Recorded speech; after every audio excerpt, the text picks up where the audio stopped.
Bienvenidos una semana más a Scanners, el podcast de actualidad cinematográfica en el que comentamos los estrenos del fin de semana. Hoy os vamos a hablar de los del 12 de abril de 2019 y en este programa vais a escuchar a prácticamente todo el equipo, a Kenny Ruiz, a Dani Lobato, a Alex Manzano, a Víctor L. Pinel, que se estrena en las reseñas esta semana, y por supuesto a quien nos habla, Miguel Ángel Tejero, que comenzará como siempre repasando los contenidos del programa de esta semana. Tras un rápido repaso al resto de estrenos, nos meteremos de lleno con las críticas de Lo dejo cuando quiera, la comedia producida en España con Ernesto Sevilla y Ernesto Alterio, donde estos amigos de la facultad deciden que lo mejor para hacer frente a la crisis económica es ponerse a vender drogas. El Parque Mágico, una cinta de animación que, a pesar de estar producida en Estados Unidos, ha sido construida con el sudor y la sangre de animadores y artistas españoles, nada menos, la gente de los estudios Ilion Animation. La profesora de parvulario, una cinta independiente que en forma de drama nos lleva al mundo de la enseñanza y de la literatura, protagonizada por Maggie Gyllenhaal. Quiero comerme tu páncreas, un drama romántico animado que nos llega desde Japón, basado en el libro Conviviendo con la muerte. Y concluiremos con A la vuelta de la esquina, una cinta alemana, un drama romántico también, que nos habla de estos dos trabajadores de supermercado. Concluiremos repasando vuestros comentarios y analizando la taquilla del fin de semana pasado. Así que, ya sin más, comenzamos. Bueno, pues son 5 títulos los que en este caso no nos ha dado tiempo a ver. Comenzamos con la cinta norteamericana After, aquí empieza todo. Es un drama romántico que nos habla de la joven Tessa Young cuando comienza su primer año en la universidad. Acostumbrada a una vida estable y ordenada, su mundo cambia cuando conoce a Hardin Scott, un misterioso joven de oscuro pasado. Desde el primer momento se odian porque pertenecen a dos mundos distintos y son completamente opuestos. Sin embargo, estos dos polos pronto se unirán y nada volverá a ser igual. El día que vendrá, la cinta británica dirigida por James Kent con Keira Knightley y Alexander Skarsgård o Jason Clarke en el reparto. La cinta nos devuelve a los años 40, concretamente a la posguerra alemana. Rachel aterriza en las ruinas de Hamburgo en pleno invierno para reunirse con su marido Louis, un coronel británico que ha recibido la misión de reconstruir la ciudad destruida. Pero cuando van a mudarse a su nueva casa, Rachel descubre con asombro que Louis ha tomado una decisión inesperada. Compartirán la enorme casa con sus antiguos propietarios, un viudo alemán y su atormentada hija. En esta atmósfera cargada, la hostilidad y el dolor dan paso a la pasión y a la traición. Desde Francia nos llega la nueva cinta de Olivier Assayas, Dobles vidas, una comedia dramática con Guillaume Canet y Juliette Binoche. A Alain, un exitoso editor parisino, y a Leonard, uno de sus autores de toda la vida, les cuesta aceptar por completo el mundo digital actual y puede que la crisis de la mediana edad. Cuando se reúnen para debatir sobre el nuevo manuscrito de Leonard, Alain debe encontrar una manera elegante de decirle a Leonard que se está quedando atrás, de exponerle sus dudas, mientras que la esposa de Alain, Selena, cree que por fin Leonard ha conseguido realizar su obra maestra. Desde España nos llega el drama sobre el terrorismo El hijo del acordeonista, dirigida por Fernando Bernués. Nos cuenta cómo David Imaz tuvo que huir del País Vasco a mediados de los 70, repudiado por los suyos y acusado de traición. A pesar de encontrar la felicidad en California, su pasado le sigue pesando y el sentimiento de culpa no le permite afrontar con serenidad sus últimos días de vida. Joseba Altuna, su amigo de la infancia, acude a despedirse de él y de paso ajustar cuentas pendientes. Y concluimos con Mía y el león blanco, una cinta francesa que nos lleva a África. Una joven se ha trasladado con sus padres desde Londres a África, desarrolla un vínculo sorprendente y especial con un león salvaje. Su increíble amistad la impulsa a viajar por la sabana para salvar a su mejor amigo. Y ahora ya sí vamos a meternos de lleno con las críticas de esta semana. El 23% de los profesores universitarios cobra menos de 500 euros al mes. Toda la vida estudiando. ¿Y para qué? ¿Este es tu proyecto? Es un complemento vitamínico. Potencia la concentración para el estudio. ¿Como una droga? Sí. Lo dejo cuando quiera. La película de Carlos Terón con Ernesto Sevilla, Carlos Santos, Ernesto Alterio o David Verdaguer. Como digo, estamos ante una comedia que, se centra en el mundo de las drogas y que es un remake de una película italiana, como ya os avanzará Dani en su reseña. La apuesta potente del cine español esta semana es Lo dejo cuando quiera, nueva película de Carlos Terón, a quien ya conocimos con películas como Fuga de cerebros o la primera temporada de Mira lo que has hecho, la serie de Berto Romero de la que hablamos hace tan solo unas semanitas. En Lo dejo cuando quiera nos ponemos en la piel de tres amigos que interpretan David Verdaguer, Ernesto Sevilla y Carlos Santos, que bueno, por cosas de la vida son licenciados, uno en económicas, otro en química, otro en filología. Se encuentran como muchos españoles de clase media y de mediana edad que se ven que han terminado toda su carrera universitaria, que se han metido dentro del mercado laboral y ven que no tienen ningún tipo de salidas, que están o bien en el paro o en empleos muy precarios, y al final deciden convertirse en unos traficantes de drogas de diseños con las que poder sacarse un dinero e intentar darle la vuelta a su situación personal y laboral. A partir de aquí, pues como podéis imaginar, los enredos no van a dejar de sucederse, se van a encontrar con un montón de situaciones, algunas peligrosas, otras simplemente paródicas, pero bueno, todo siempre en un tono de comedia muy muy alocada. El tipo de humor que nos vamos a encontrar aquí es el tipo de humor al que nos tiene acostumbrado Carlos Terón, con los ejemplos que os di antes, que protagonizará Julián Villagrán, que si no recuerdo mal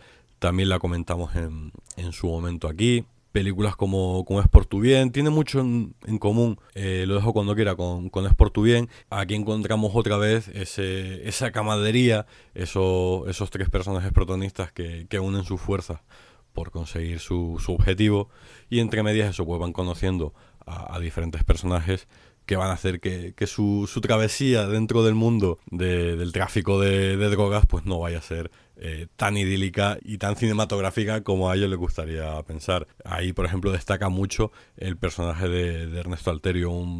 Tiene un personaje muy llevado al límite, pero también muy muy divertido, que sabe hacer uso de los tópicos y de los clichés de la gente mala de este tipo de producciones, que da como resultado un personaje muy muy divertido. La película por algún momento quizá se excede en lo que es el humor soez y en chistes que están un poco trillados y que tiran de bromas muy tópicas, y puede que quede un poco de mal gusto, pero bueno, por lo general tiene gags y tiene chistes muy muy divertidos. La película continuamente están sucediendo cosas. En ese sentido, el trabajo de Carlos Terón está muy muy bien llevado a cabo, y que si bien siempre tienen algún momento en el que se enfanga un poco lo que es la narración, que no termina de avanzar en algún momento, pero por lo general a nivel de comedia tiene muy bien pillado lo que es el tempo, y tiene algunos chistes que son muy muy divertidos. Y destacar sobre todo la actuación de David Verdaguer. A Ernesto Sevilla ya le conocemos en comedia, incluso Carlos Santos, actores como Pedro Casablanc, cuando lo hemos visto en pequeños papeles en comedia también funciona muy bien. Recordad, por ejemplo, en Super López, Miren Ibarguren. Pero claro, vemos aquí a David, que es un actor que quizá tenemos mucho más situado en un cine más independiente, en películas de corte más dramático. Entonces verle, por así decirlo, fuera de su elemento, era toda una intriga. Y la verdad es que el actor se siente muy cómodo. También es cierto que está muy bien arropado por el resto de reparto, y eso hace que se crezca. Una película sin demasiadas pretensiones, lo que busca es entretener y hacer soltar alguna carcajada. Ambas cosas las consigue.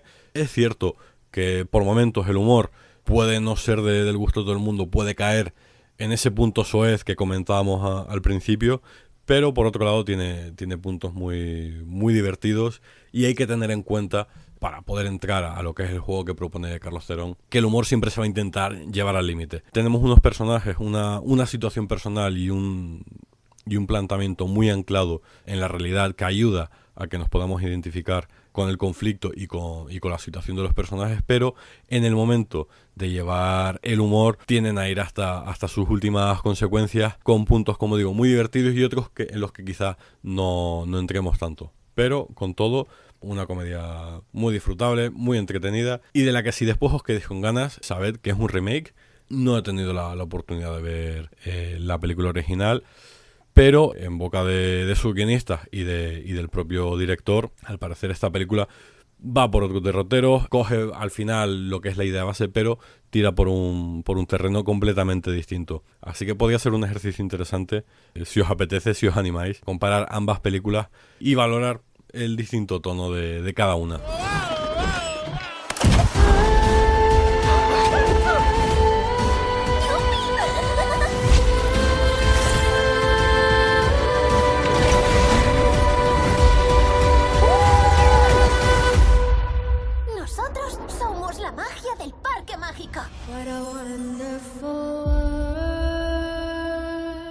Parque Mágico. Esta cinta de animación es muy especial en el entorno de Scanners, por lo que escucharéis ahora. Van a hacer la reseña Kenny Ruiz y Víctor L. Pinel, que se estrena con esta cinta aquí en Scanners como redactor, aunque recordad que existe ese programa especial que le dedicamos a él y a su cortometraje I Wish, donde exprimíamos su cerebro para ver cuáles eran sus influencias cinematográficas. Bueno, pues ahora le hemos pasado al otro lado y le hemos reconvertido en un Scanners de pro. Vamos a escuchar su opinión sobre Parque Mágico. Bueno, encantado de estar otra vez aquí en Scanners, encima hoy para hablar de una peli que me toca muy cerca y también con un buen colega. Hoy tenemos aquí a Víctor Pinel. Hola, buenas. Y vamos a hablaros de El Parque Mágico. ¡Parque Mágico!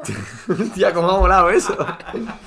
Vale, es la primera película que hace Paramount Animation y que se produce completamente en España en Ilion Animation Studios. Bueno, completamente no. Toda la preproducción, dirección y el gran parte de los diseños de personajes se realizan en Los Ángeles, en el estudio de Paramount Animation, pero toda la animación, modelado, iluminación, montaje, todo este increíble trabajo que conlleva esta peli se ha realizado aquí. Estamos muy orgullosos porque, yo no sé tú qué opinas, Vic, pero me parece que a nivel la factura técnica de la película creo que está de primera línea. A ver tú qué dices. Sí, yo creo que es quizá la primera vez o donde más he notado que cada vez estamos más cerca a nivel técnico de las producciones que se hacen en Estados Unidos. O sea, mientras veía la película en todo momento he estado pensando, joder, no tenemos ya nada que envidiar a nivel técnico, principalmente a los grandes. Quizá todavía queda un poquito para llegar a los grandes estudios como puede ser Pixar o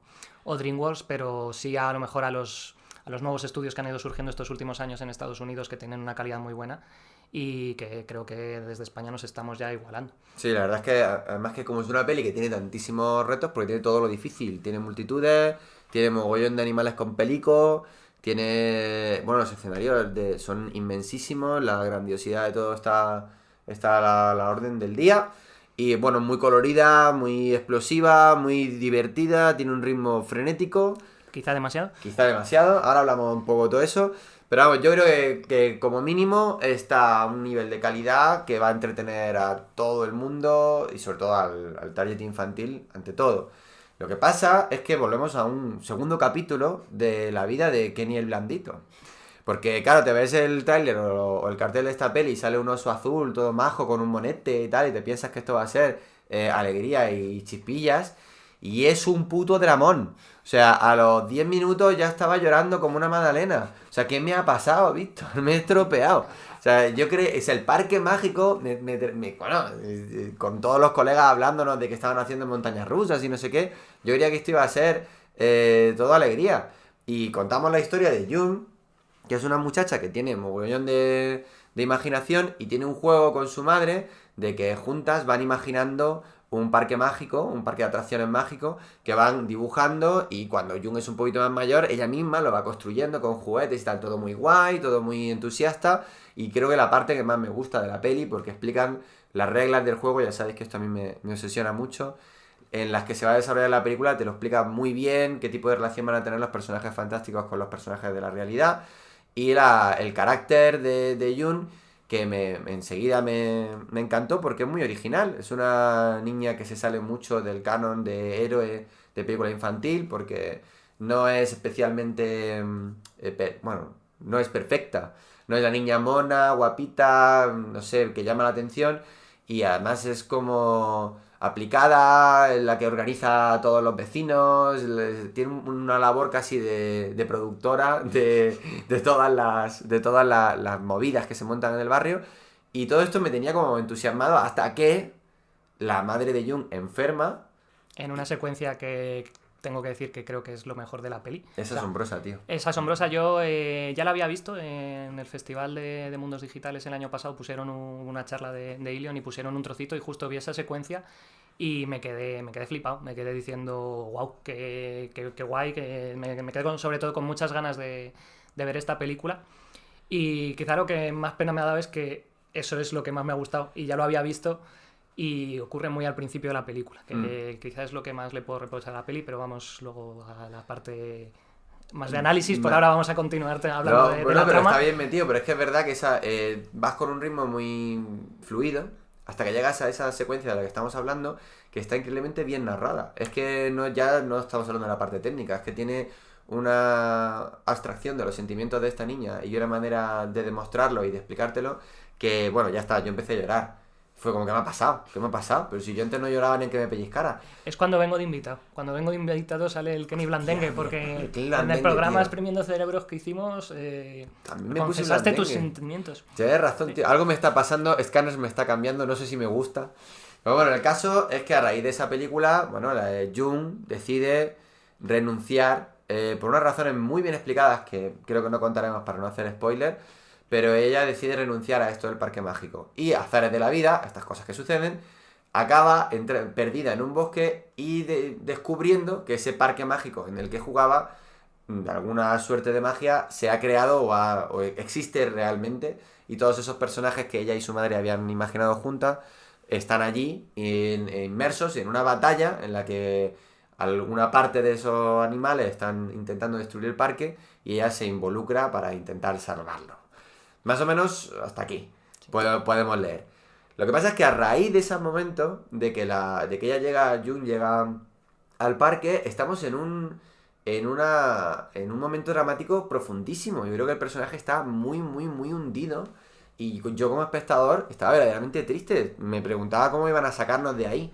Y lo que ocurre es que empieza una secuencia de aventuras sin stop. O sea, una secuencia de artificios, saltos, cambios de atracciones, nuevos animales, nuevos personajes, nuevos efectos especiales. Que es, nunca mejor dicho, como una montaña rusa.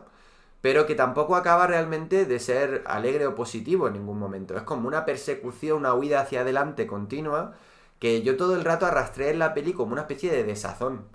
Por suerte creo que al final, la cosa remonta y te deja un buen sabor de boca.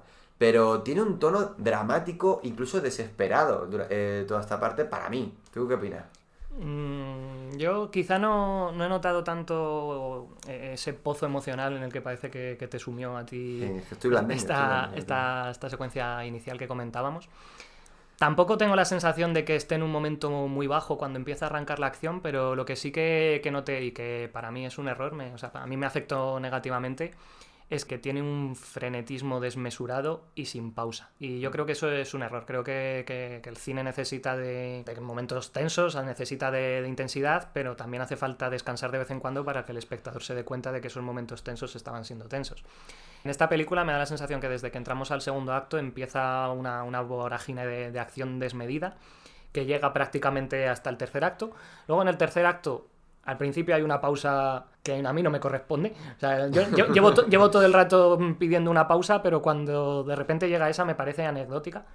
Principalmente con ese momento de pausa que fíjate que yo llevaba toda la película esperando que hubiese un momento de pausa. Cuando llega, de repente sentí que es un trozo de película que no le corresponde estar ahí. Creo que es quizá lo que más noto en esta peli. Me da la sensación de que la estructura funciona de una forma muy rara. Lo normal que es ir haciendo, que al principio la cosa sea simplemente pues algunas dificultades, pero más o menos anecdótico, y poco a poco se vaya poniendo intenso hasta que lleguemos a un tercer acto en el que sí nos pide frenetismo. Aquí es como que empieza todo muy frenético, y cuando llegamos a ese momento que es casi al final, de repente hay una pausa que podría ser el típico teaser trailer que se saca de una película que luego ni siquiera pertenece a la película como tal. Un momento de pausa con una especie de conflicto que hay que subsanar, que ni siquiera tiene que ver con la protagonista, ni nos ayuda realmente.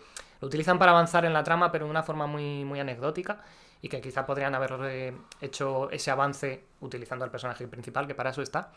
Y aquí como que se embarulla un poco con utilizar el resto de personajes, que por otro lado es otra de las cosas que creo que no me ha convencido mucho. Me resultan los personajes un poco innecesarios, un poco planos, por decirlo de alguna forma. No empatizo especialmente con ellos. Tienen personalidades diferentes, pero no sé para qué me sirven esas personalidades principalmente.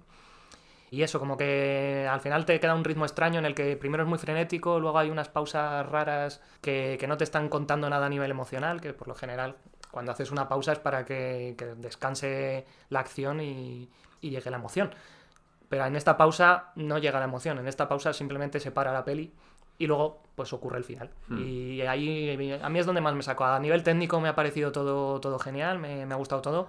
Creo que la película derrocha una imaginación increíble. O sea, tiene muchísima imaginación en cómo utilizar las atracciones del parque para generar situaciones súper chulas, visualmente impresionantes.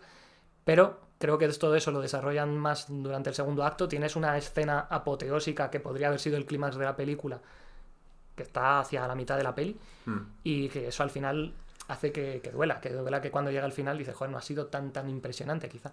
Aunque el clímax sí que vuelve otra vez a retomar un punto álgido, pero quizá eso, creo que hay cosas que están un poquito desconectadas o descolocadas, principalmente a nivel de estructura. No puedes acertar más, porque podríamos achacar todo esto a que es la primera película del director Dylan Brown, que venía de ser animador, pero en realidad lo que pasa es que como primera película del estudio ha sido un caos de producción alucinante. Ha habido como 3 o 4 directores, incluso la preproducción nació de Carlos Baena, es uno de los creadores españoles que al final se desvinculó del proyecto, y todos han ido recogiendo la película como una patata caliente, dándoles algo de su propia personalidad, reencuadrando, y me consta que este caos del que hablan, ¿no? Esta sensación de que esta secuencia aquí no pega mucho y tal, viene un poco porque había ya secuencias terminadas de animación y totalmente realizadas cuando el nuevo director se involucraba. Tal es el caos que este estudio ha vivido, que no sabemos muy bien por qué, pero la película no está firmada por ningún director. O sea, en los créditos, tanto en los iniciales como en los finales, no aparece este hombre, ni siquiera en la IMDb. Pero vamos, podemos asegurar que Dylan Brown ha estado dirigiendo esta película. Así que sí, yo también estoy totalmente de acuerdo contigo en esto del ritmo, que es un poco caótico y tal.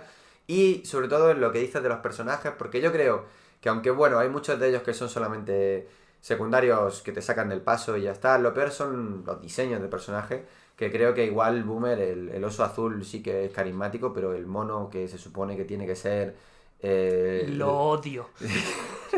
Pues lo odio. Es que hay que enviarlo en el diálogo cuando aparece, que dice, oh, mira qué carisma tiene y tal. Es como, bueno, es que hablemoslo. hasta el diseño es peor que el resto. Sí, tío. El diseño es más feo. O sea, que es da como la el personaje sensación más importante. Si me pones ahí a Boomer, digo, vale, o sea, te has inventado un oso azul, que es una cosa rara, que no es normal. Pero no, en lugar de eso, el personaje más importante es un mono con tupé. Sí, el mono con tupé. A mí me decepcionó un montón todo eso y me cuesta acostumbrarme a ello. Lo que pasa es que yo sí he conectado un montón con June, y creo que ella te va salvando la película. Cada vez que me siento un poco perdido en todo este caótico segundo acto del que habla, que digo, ¿qué está pasando aquí realmente? La trama de June me parece que está muy bien llevada. Creo que las acciones que ella hace... me recuperan al personaje, y bueno, como yo estoy blandito y conecté tanto con ella, pues me va manteniendo en la peli. Y sobre todo creo que me quedo con el recuerdo de que efectivamente utilizan muy bien los elementos de la película. Te sientes atrapado en un parque de atracciones y le sacan mucho juego a cómo utilizarlas, que tampoco es que sea una premisa fácil de usar. Con todo esto, yo creo que es una peli que a los chavales se lo van a pasar de puta madre, no tiene fallo. Creo que el ritmo es tan frenético que es imposible que se aburran. Y los padres, si estáis en mi línea de blanditos, encontraréis un punto emocional. Si sois tíos duros como Víctor, puede que os veáis abrumados por la acción. Recuerda que Víctor es un tío duro, pero es de sentir fuerte, no de vivir cosas fuertes. Y poco más que añadir, en realidad. Solo por terminar con una cita de la película, recordad que la magia somos nosotros. Tú eres la magia del parque mágico. Cuéntame algo sobre ti. ¿A qué te dedicas? Soy profesora de parvulario. Qué trabajo tan delicado, ¿verdad? Le das algo a los niños y luego ellos, bueno, lo tienen para siempre. El sol ilumina su casa amarilla. Es casi como una señal de Dios. ¿Era un poema? No lo sé. Sí, era un poema. El sol ilumina su casa amarilla. Es casi como una señal de Dios. La profesora de parvulario. Estamos ante un drama independiente que además es un remake de una película israelí de 2014. En este caso encontramos a Maggie Gyllenhaal como la cara reconocible y la protagonista absoluta de este drama que nos lleva al mundo de la enseñanza y de la poesía. Es interesante destacar en algunos de los papeles secundarios a gente como Gael García Bernal o Rosa Salazar, nuestra querida Alita Ángel de Combate. Bueno, pues esta cinta está escrita y dirigida por Sara Colangelo, que únicamente cuenta con un título más en su filmografía y digamos que se mueve en terreno conocido, ¿no? Este tipo de drama, que de hecho consiguió en Sundance el premio al mejor director. En la sinopsis podemos leer: Lisa Spinelli es una profesora de Staten Island que es insultantemente atenta con sus estudiantes. No lo dice, pero por el título entenderéis que es una profesora de niños de aproximadamente 5 o 6 años. Cuando descubre que uno de ellos es un niño prodigio, se queda fascinada y acaba arriesgando su vida familiar y su libertad para intentar que el niño desarrolle su talento. Bueno, los matices que tengo que hacerle a la sinopsis. Evidentemente, el núcleo del conflicto que presenta la película es ese, ¿no? Cuando una profesora de parvulario descubre que uno de sus alumnos es capaz de escribir poesía sin ninguna complicación, ¿no? Es capaz de razonar y de abstraerse hasta el punto de, ofrecer poemas de una calidad excepcional. Por un lado, me ha llamado mucho la atención, es complicado encontrar cine que hable sobre poesía, ¿no? Como teniendo en cuenta que para mí el cine es casi la única llave al resto del mundo, más allá de los libros, ¿no? Me ha resultado interesante adentrarme ligeramente, porque tampoco se profundiza en el tema, simplemente la profesora, tal y como nos la describen desde el comienzo de la cinta, es evidentemente una profesora abnegada. Luego tiene un hobby que es la poesía y por eso acude a clases donde encontramos al profesor de poesía interpretado por Gael García Bernal, y luego nos enseñan su vida familiar, una vida familiar, pues digamos ya sin demasiados hitos a la vista, ¿no? Ya que tiene 2 hijos en edad de empezar la universidad y un marido con el que tiene una relación rutinaria, podríamos describir, ¿no? Es por ello que la poesía es lo único que parece llenar la vida de esta profesora, más allá de su profesión como profesora, ¿no? Y entonces, cuando descubre que este alumno pues tiene esta capacidad prodigiosa, ¿no? de producir poesía, es cuando algo cambia en ella. Y va tomando decisiones que son las que van sorprendiendo al espectador, ¿no? Más allá de la fascinación inicial, cómo utiliza los medios que tiene a su alcance para corroborar que efectivamente la poesía de ese crío es magnífica, y luego cómo todo esto se convierte en una obsesión por intentar salvaguardar este talento. Os podéis hacer una idea que, siendo Maggie Gyllenhaal la protagonista absoluta del film, ¿no? Todo el peso de la obra recae sobre sus hombros. Es evidente que utiliza esta peli para destacar sus cualidades interpretativas, ¿no? Es un recital. Sí que es verdad que no es una peli muy estridente, no vais a encontrar grandes momentos dramáticos, pero vamos entendiendo en los silencios y en las pausas y en las miradas de la actriz todo lo que va pasando por su cabeza, y puntualmente, aunque nos sorprendan sus acciones, entendemos, ¿no? lo que está ocurriendo, por qué hace lo que hace. Sí que es verdad que la película habla de temas que, como digo, no se suelen tratar en el cine, y son temas importantes, ¿no? Porque es fácil valorar en pantalla o poner en valor algún genio del deporte o alguien que consigue una magnífica hazaña, ¿no? en cualquier campo que sea más visual, pero también se puede intentar narrar de una manera visual, por ejemplo lo que hacía Ron Howard en Una mente maravillosa, ¿no? Cuando nos intentaba adentrar en la cabeza del protagonista, de este matemático. Pero aquí los elementos que se utilizan son elementos narrativos muy clásicos. No vamos a ver planos del niño con la cabeza burbujeante, ¿no? Con imágenes, no, para nada. Es simplemente algo que ocurre, y de repente el niño pues te suelta su poema y todo el mundo empieza a aplaudir y a llorar, ¿no? Es increíble. Pero bueno, quizá lo que me ha faltado en este caso ha sido tener un bagaje cultural que me hiciera comprender la maravilla de la creación de este niño, ¿no? Y quizá esta laguna cultural que presento, evidentemente, porque la poesía no ha sido algo que me haya atraído nunca, ¿no? Es algo que me hace entender la posición de la protagonista, es decir, yo me puedo contar entre las filas de esa parte de la sociedad que no sería capaz de detectar que ese niño es un genio, ¿no? Porque efectivamente me supera lo que es capaz de hacer, lo que es capaz de generar.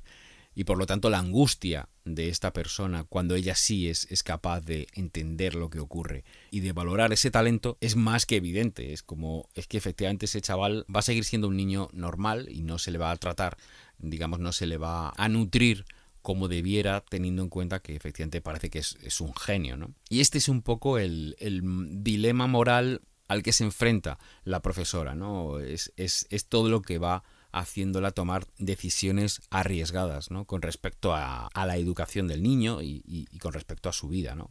Y la verdad es que tiene un final muy emocionante, ¿no? He leído alguna crítica que emparenta el final de esta película con el de un thriller. Y sí que es así, ¿no? Los últimos compases de la cinta son muy dramáticos en ese sentido, ¿no? Está claro que esto es una película para aquellos que queráis reflexionar un poco sobre estos temas y sobre todo aquellos que sí estáis acostumbrados a leer poesía, ¿no? Y a cultivar este aspecto de la cultura. Evidentemente no es una película que haya cambiado mi vida, sí que soy capaz de ver que tanto la historia como la interpretación de Gyllenhaal están a una altura por encima de la media, pero solo me atrevo a recomendaros la peli pues, a aquellos que tengáis este tipo de inquietudes, o incluso a aquellos que vierais el original, que es una película que se hizo con el Giraldillo de Plata en 2014, y queráis comparar ambas versiones, ya que efectivamente pues, viajamos desde Israel a Estados Unidos, ¿no? Y las diferencias hacen que la historia tenga ciertos matices que se puedan degustar de una manera distinta. Somos polos opuestos. Eso es, polos opuestos. ¿Qué tienes con él? Me lo dijo ella misma.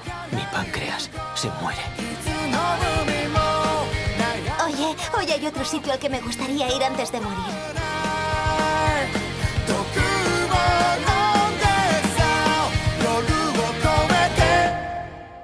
Quiero comerme tu páncreas.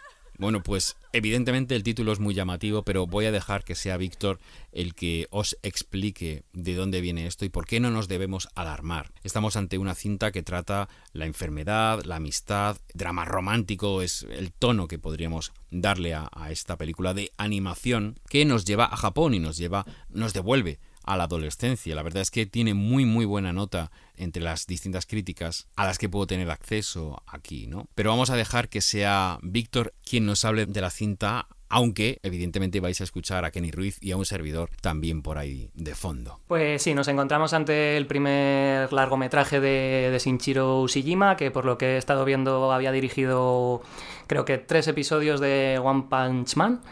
Pero esta es la primera vez que se enfrenta a un largometraje. Nos cuenta la historia de una chica enferma y su amistad con un adolescente idiota. Vamos a empezar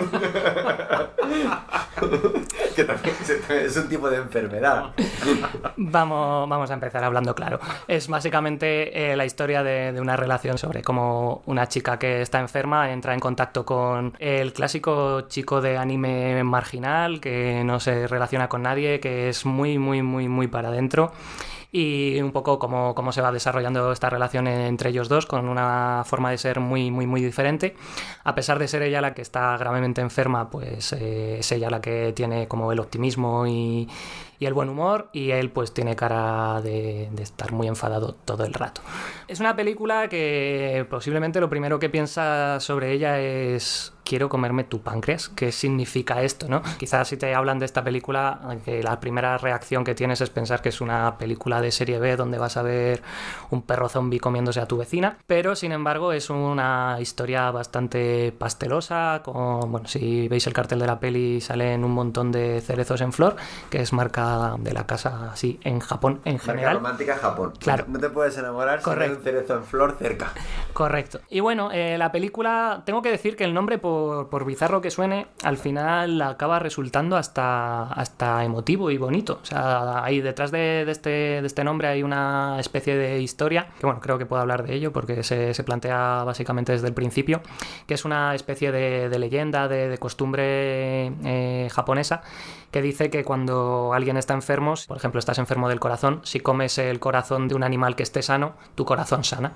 Pero bueno, con esta información, pues el nombre deja de ser quizá tan extraño y, como digo, acaba resultando incluso bonito. O sea, a lo largo de la película, cuando vas un poco entrando ya dentro de los personajes y entrando un poco en la relación que tienen ellos, puede resultar hasta emotivo este título. La película me ha gustado lo justo. O sea, está bien, tampoco es terrible, pero bueno, creo que principalmente quizá peca de un poca originalidad, sobre todo a nivel, quizá sobre la dirección. A mí personalmente me ha recordado mucho al trabajo de Makoto Shinkai, pero claro, eso si no eres Makoto Shinkai pues es un problema, ¿no? O sea, Makoto Shinkai ya está bastante asentado, lleva varios largometrajes y quizás se está convirtiendo un poco en uno de estos directores que están dándole el relevo a Miyazaki junto a Mamoru Usada. Y bueno, pues en esta película recuerda bastante al estilo de Makoto Shinkai, pero no termina quizá de llegar a ese toque especial que aporta Makoto. Es bastante emocional, sigue un poco en la misma línea que el otro director, pero quizás se le queda un poco más fría, los sentimientos se quedan un poco impostados. También tengo que decir que como occidental quizá encuentro un poco cierta barrera cultural con el tipo de cosas que se cuentan, el tipo de cultura que te está planteando, porque al final, pues bueno, no somos japoneses, por mucho que nos llegue mucho material japonés, hay ciertos elementos que a lo mejor no terminamos de comprender, ciertas cosas culturales, incluso el cómo reacciona la gente ante estos estereotipos de has estado con un chico en una cafetería, pero a esa cafetería solo se va con tus amigas, es que es tu novio. Ese tipo de conceptos que quizá a nosotros se nos quedan un poco ridículos. Y aquí quizás es donde empiezo a notar la extrañeza de la peli. La película quiere ser muy emocional, no es un bajonazo, ¿vale? Quiero decir que no es una película bajonera, evidentemente tienes una adolescente enferma, ¿vale? La protagonista es una niña de creo que 15, 16 años que está enferma, eso no es la alegría de la huerta, pero tiene un tono bastante vitalista, sobre todo un mensaje de intentar aprovechar la vida y vivirla y tal, pero quizá no termino de empatizar del todo con los personajes porque me cuesta creer que sean adolescentes. Pasa mucho en el anime en general que acaban los personajes hablando como demasiado reflexivos, demasiado profundos, y si bien son personas que están viviendo una situación muy compleja, ¿vale? A lo mejor no todos los adolescentes se están enfrentando a la muerte, pero me da la sensación de que las reacciones que tienen ante ello y tal se quedan un poquito pues escritas por un adulto al final, que es el hecho, pues, es una película hecha por adultos que aunque intenta hablar de niños quizá nos hace un punto de vista demasiado maduro para lo que se están enfrentando. Por cierto, tengo que decir que no sé si será relevante o no, pero la versión que he visto, la que nos pusieron, especificaba claramente al principio versión internacional. No sé si esta película ha sufrido algún tipo de modificación de cara a su venta en Europa, pero bueno, es la versión internacional. Es una película que está basada en una novela, al parecer de mucho éxito en Japón, que ya tiene esa misma novela una adaptación de actores, de live action, pero esta vez es la primera vez que se adapta a animación. Al parecer ha sido un gran éxito tanto la película como la novela, y bueno, pues este paso al anime, por lo que tengo entendido, está también funcionando bastante bien. Y bueno, como digo, pues es una película que me imagino que si sois muy amantes del anime está bien, si os gustan los animes sentimentales que no nos empacan con un montón de acción frenética, sino historias un poquito más costumbristas. Es una película entretenida, no lo pasé mal viéndola, tampoco estuve súper enganchado, quizá lo que más eché de menos es un poquito de emoción. Incluso llegados al final, que es cuando estas películas suelen estallar, ¿no? Como mencionábamos antes a Makoto Shinkai, las películas de Makoto Shinkai casi siempre llega un momento final en el que los personajes gritan mucho, muy emocionalmente, y tú es imposible que no te emociones a pesar de que a lo mejor el resto de la película no te haya llegado demasiado. Quiero comerme tu páncreas lo intenta y no digo que no lo consiga, pero quizás se queda un poco falto de una tesis final, de un buen sabor de boca del todo agradable, por decirlo de alguna forma. No por el mensaje, sino por quizá tener la sensación de que se ha quedado un poquito impostado, un poquito intentar transmitir algo que quizá no llega a transmitirlo del todo. Por todo lo demás, a nivel artístico, la animación está bastante bien y todo el desarrollo visual, la parte gráfica es muy bonito dentro de la línea habitual. Quizá falta de originalidad, como comentábamos, pero bueno, que es una peli de instituto, ¿no? Es una película de instituto, por supuesto. No acabo de entender este mundo al revés en el que vivimos, ¿no? En Estados Unidos se hacen películas de animación, se están rodando en imagen real, y en Japón cogen una peli que ya está rodada en imagen real, que no tiene ninguna necesidad de convertirse en película de animación, y se hace en animación. Si encima dices que tampoco es que le haya dado un nuevo enfoque, o sea, si no ha explotado las posibilidades de la animación, ¿qué necesidad había de esto, no? No digo que no explote la animación, porque de hecho sí que hacia el final tiene una propuesta artística bastante más arriesgada, quizá que se sale un poco de esto que estoy hablando de que se parece mucho a otro tipo de trabajos. Lo que pasa es que a mí personalmente ese cambio hace una especie de cambio de estilo, una propuesta gráfica diferente que me pareció un poco fea, la verdad. Lo cual es arriesgado, pero eso va por supuesto en gusto. Simplemente es que hacen un cambio estético, un cambio artístico que a mí me pareció que no llega a la altura, dentro de su cambio artístico, no llega a la misma altura de lo que está planteando el resto de la película, que si bien no es original, sí que tiene una factura muy buena y una animación muy sólida, un acabado en general muy agradable. Lo que pasa es que no podemos comparar con la versión de imagen real. Pues yo lo que he visto por el póster, la versión de acción real tiene pinta de ser la típica peli japonesa hecha con 4 yenes, muy gris, con los edificios grises de fondo. O sea, es que no pueden cambiar toda la arquitectura, que es así, ¿sabes? Ya, pero sí que es verdad que hay un cine en Japón muy barato que funciona, incluso todas estas pelis gore de las colegialas mutiladoras, tal, no sé qué. Todo esto al final se hace con 4 duros, ¿no? Y hay muchas adaptaciones de manga que se hacen en acción real, que luego las ves y dices, ostras, que es que ibais súper justos. Y yo creo que la tendencia natural en Japón es tirar de animación y al final hacerlo todo muy bonito, porque además tienes un mercado muy evidente allí que se lo van a comer con patatas, ¿no? Y que van a comprar quizá antes una versión animada, aunque se haya hecho después, que una versión en acción real. A ver, yo sinceramente no creo que la volviese a ver y probablemente si hubiese tenido que pagar por ella igual no lo habría hecho. O sea que no. Pero eso no quita que quizá pues si te la ponen en una plataforma y te gustan las películas de este tipo, la si puedas te obligan, ver. tienes insomnio, no tienes nada más que hacer, te han cancelado todas las otras suscripciones. Joder, Víctor, sé sincero con nuestros oyentes, hombre. No estoy diciendo que sea terrible, ya os digo, yo durante la película lo pasé bien y estuve entretenido. Lo que pasa es que, bueno, pues creo que lo mínimo que le pido a una película emocional es que la parte emocional me llegue mucho y no ha sido el caso.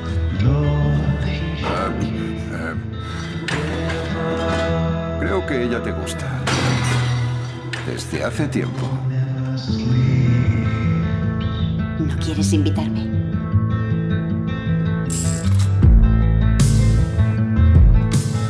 Tú piensas que Marion es bonita, ¿verdad?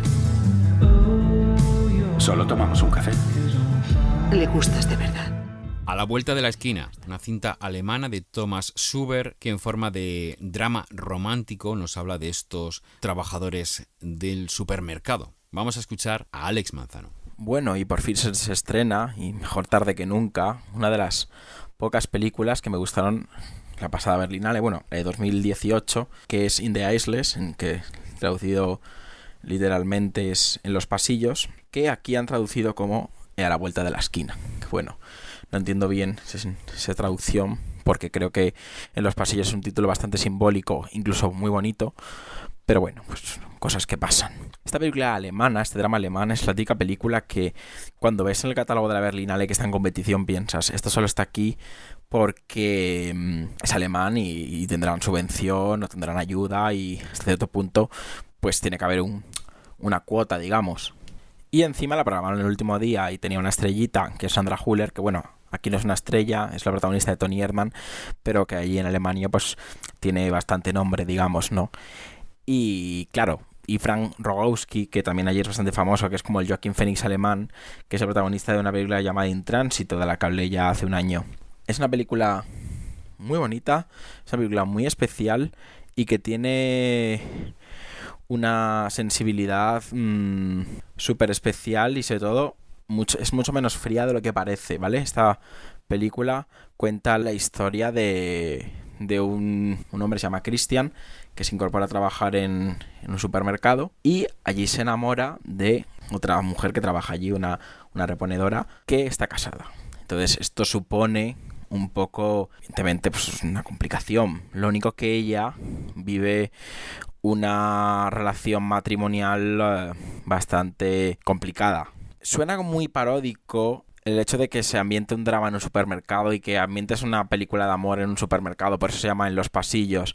De hecho, creo que entiendes muy bien lo que me quieren contar y por qué me ambientan esta historia en un supermercado. O sea, evidentemente es algo que complementa mucho la psicología de ambos personajes, a cada uno a su forma, y sobre todo creo que es una forma bastante peculiar de entender el mundo. O sea, pero peculiar, pero a la vez real. Es una metáfora que puede parecer burda e incluso obvia, pero es que cuando te hablan de ciertas palabras, es una película en la que se anhela mucho el océano, el mar, que te lo hacen desde un espacio como un supermercado, que además es un supermercado alemán. Cuando ves la película entiendes a lo que voy. Es algo jodido. O sea, es una película jodida y que digamos que es una película sobre dos personas solas que quieren amar. Y creo que es una película que golpea, es una película que funciona a través de frases, gestos, miradas. Es todo muy pausado. Digamos que es la típica historia de dos personas que se quieren amar pero no pueden, por una circunstancia y por otra. Es de gente muy introvertida. Tiene un rollo a la película esta de En Cuerpo y Alma, que es una película húngara de hace 2 años que ganó Berlín. Así místico todo, ¿no? Es muy europeo, como cuidado no nos expresemos demasiado nuestros sentimientos, pero al final hay un anhelo, el anhelo que hay, el sentimiento que hay, la emoción que hay es tan pura, tan verdadera y tan auténtica que es inevitable caer rendido ante ella. Es que no sé cómo describirla sin contaros nada, pero es una película muy de sensaciones y que tiene un giro, que es una escena totalmente surrealista, que no te la crees, que si la piensas en frío dices, ¿cómo va a hacer esto? Pero está tan bien contada y entiendes tanto a sus personajes, es alienación que te muestra. De hecho, el cartel es muy simbólico porque ves a los dos subidos en una máquina para recoger palés y al fondo ves el mar, ¿no? Es que es muy bonito, tío. Es que es una película muy, muy bonita. Es una película sobre una mujer que entiende que un hombre necesita querer, y que ella le quiere querer, pero no puedes. Y eso, y personas que anhelan una libertad. Es una rareza. Es una película súper rara. Es una película romántica, pero a niveles extremos. De verdad, es una película para quien le gusten las experiencias diferentes, las sensaciones. Ya digo que es una película muy, muy única. No sé. Es algo súper especial. Veis que no puedo ni describirlo de otra forma. Y está también interpretada, también dirigida, todo tan comedido. En ningún momento se levanta la voz. Y aún así no es cansina. Es que entiendes perfectamente el sistema mental, el funcionamiento de la mente de estos dos protagonistas. Entonces eso, todo lleva a un desenlace muy sutil. Casi no hay desenlace. O sea, es una película tan fría como la experiencia de comprar en un supermercado. Y creo que es la magia. Ya sé que suena como súper bizarro y demás, pero es que las emociones están tan bien condensadas. Cuenta cosas tan extremadamente bonitas, tan dolorosas, tan reales, y que aunque creo que es muy difícil sentirse identificado con alguna de las dos partes, tanto por ella, por su situación, como por él, porque, bueno, pues son situaciones en las que la de ella es más habitual, pero aún así les entiendes perfectamente. Y ese anhelo del mar es algo tan humano que es que me parece una película irresistible. Sobre todo lo que más me flipa es que es una película alemana, con la sensibilidad alemana. Buah, no sé, os lo digo en serio, es una de las experiencias más bonitas que he tenido yo en una sala de cine. Además recuerdo que fue la última película que vi a Berlinale, fue en el Palast, se creó un silencio brutal y sonó un aplauso atronador, o sea, porque además es una película en la que la gente veías que la gente le estaba gustando, pero había una emoción súper contenida, pues como la propia película, como los propios personajes. Es una película muy europea, pero de verdad merece la pena. Y sé que no he dicho nada porque es mejor no decirlo y dejarse llevar por la emoción, por el amor que desprenden estos dos personajes, tanto individualmente como en pareja. Y sobre todo, entender lo que es vivir al límite sin contarlo, sin vivirlo todo para adentro, no sé. Ya digo que es una película que recomiendo mucho, mucho, mucho. Entramos en la comunidad de Scanners y quiero recordaros que en la semana pasada compartimos un código para que tuvierais un descuento en vuestro primer pedido en Wetaca, esa startup española de platos de chef para que podáis comer rápido, sano y saludable en el trabajo o en casa. Bueno, pues ese código de descuento en el primer pedido, os recuerdo que era Scanner 10, ¿vale? Scanner 10. Tenéis la información en nuestras redes sociales. Y también quiero adelantaros que la semana que viene no va a haber un programa regular. La Semana Santa nos la vamos a tomar con calma y vamos a ofreceros un Exprimiendo Cerebros muy especial, ya que Kenny Ruiz y yo estuvimos charlando con Víctor Santos, el creador de Polar, el último fenómeno de Netflix, que ya habéis escuchado nuestra reseña. Y hablaremos con este magnífico dibujante guionista de cómics, de todas las películas de asesinos y espías que le influenciaron a la hora de crear Polar, de crear el cómic, ¿no? Repasamos todas estas películas de asesinos con código ético al estilo del samurái, ¿no? Desde las cintas japonesas de los años 60 hasta prácticamente nuestros días, ¿no? Con John Wick y todo esto, pero vamos a hacer ese análisis repasando todas esas pelis donde caben, pues desde Le Samurai de Jean-Pierre Melville, el Driver de Walter Hill, The Killer de John Woo. Bueno, pues un montonazo de películas súper interesantes que allí vamos a comentar y vamos a intentar contextualizar para entender de dónde viene, ¿no? Toda esta moda de los asesinos polares. Así que ya sabéis que esta Semana Santa vais a tener un programazo especial con Víctor Santos en el que, además de hablar mucho de cine, nos lo pasamos muy bien. Vuestros comentarios de la semana pasada se centran todavía en la película Nosotros, a pesar de que hemos hablado de Shazam y hemos hablado de Cementerio de Animales. Ratejo nos decía que estaba de acuerdo con lo que decimos de la película, ¿no? Dice que empezó a verla de los 10 minutos, estaba pensando si esto iba a ser la invasión de los ultracuerpos, luego parece más Los Extraños, tiene un poquito de Funny Games, y a medida que avanzaba, que explicaban lo que estaba pasando, pues la cosa decae a una velocidad enorme. Dice que la primera parte y el final sí que le gustaron, por decir algo. Dice que en cuanto a Cementerio de Animales, que leyó el libro cuando era adolescente y no le llamó la atención como para ver la película este año. Dice que ha estado muy desconectada, que ha visto un montón de películas y series y que ya nos pedirá nuestra opinión acerca de algunas. Ratejo, cuando tú quieras, aquí estamos. Tanto Javier Ramos y Mr. Roderick se alegraban por el patrocinio de Wetaca de la semana pasada, nos agradecían el código que, como digo, tenéis todavía disponible para utilizar. Orone dice que le ha gustado Shazam y que se ha podido reír un montón. Pensaba inicialmente que iba a ser una peli muy infantil y le ha sorprendido para bien. Dice que la pondría por delante de Wonder Woman, Pantera Negra, Capitana Marvel, Aquaman, Ant-Man 1 y 2, Escuadrón Suicida y Guardianes 2. Casi la misma lista que hacía Dani Lovato cuando hablaba de Shazam. Dice que el chaval que va con muletas, que lo hace genial y tiene muy buena química con Zachary Levi, que es el actor que interpreta a Shazam.